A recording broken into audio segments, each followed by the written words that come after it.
नगर परिषद कांटी के किटजी विद्यालय व कार्यालय पर पूर्व मंत्री व भाजपा नेता अजीत कुमार ने गणतंत्र दिवस के अवसर पर झंडोत्तोलन किया। वहीं काफ़ी ठंड के बीच लोगों में गणतंत्र दिवस के प्रति काफ़ी उत्साह देखा गया। इस अवसर पर पूर्व मंत्री ने सभा को संबोधित करते हुए कहा कि केंद्र सरकार के द्वारा चलाए जा रहे योजना व नरेंद्र मोदी के हाथ को मजबूत करने को लेकर कई बड़ी बातों को उन्होंने कहा है। इस मौके पर इंद्रमोहन झा, नंदकिशोर सिंह, मुरारी झा, मुकेश पांडे, नंदन महतो सहित सैकड़ों जनप्रतिनिधि और जनता उपस्थित थे। ये प्रति वर्ष 26 जनवरी हो, 15 अगस्त हो, राष्ट्रीय पर्व के अवसर पर मैं अपने निजी कार्यालय कांटी में राष्ट्रीय ध्वज फहराता हूं और इस मौके पर हजारों हमारे समर्थक राष्ट्रीय ध्वज को सलामी देकर संकल्प लेते हैं। ठीक आज उसी तरह मैं अपने निजी कार्यालय पर राष्ट्रीय ध्वज फहराया हूं, जहां हजारों समर्थकों के द्वारा राष्ट्रीय ध्वज को सलामी दिया गया है।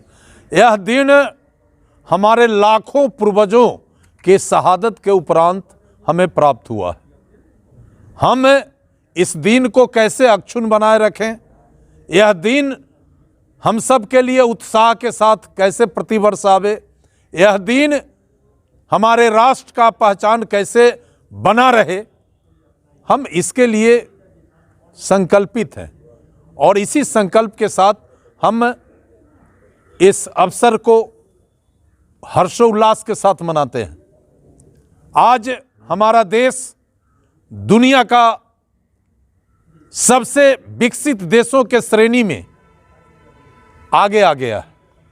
हमारे राष्ट्रीय नेता और पार्टी के नेता और देश के प्रधानमंत्री आदरणीय नरेंद्र मोदी जी के द्वारा जिस तरीके से 10 वर्षों के अंदर इस देश को प्रगति के पथ पर निरंतर आगे लेकर चला जा रहा है, ये हम सब के लिए सौभाग्य की बात है और हम सब प्रधानमंत्री आदरणीय नरेंद्र मोदी को इसके लिए साधुवाद देते हैं, इसके लिए बधाई करते हैं। और लोगों से हमने अपील किया है कि आज अपने देश को यशस्वी प्रधानमंत्री मिला है, जिसने दुनिया के सामने अपने राष्ट्र को, अपने देश को, अपने भारत को एक शक्तिशाली राष्ट्र के रूप में पेश किया है। हमें प्रधानमंत्री के इस कदम के साथ कदम मिलाकर आगे यह देश कैसे बढ़े, इसके लिए काम करना है। हमने संकल्प लिया है कि हमारा भारत कैसे मजबूत हो, हमारे भारत का एकता अखंडता कैसे अक्षुण्ण बना रहे, इन सारे चीज़ों पर हमने संकल्प लिया है।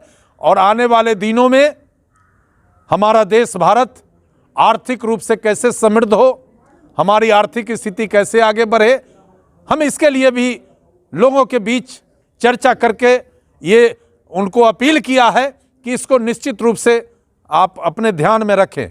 और इतना ही नहीं, जिस तरह प्रधानमंत्री जी ने इस देश के नौजवानों के लिए, किसानों के लिए, मजदूरों के लिए, वृद्ध व्यक्ति के लिए, बेटियों के लिए, नौजवानों के लिए, उद्यमियों के लिए जिस तरह कदम बढ़ाया है, यह कदम बिल्कुल राष्ट्र के लिए बड़ा ही गौरवशाली कदम है।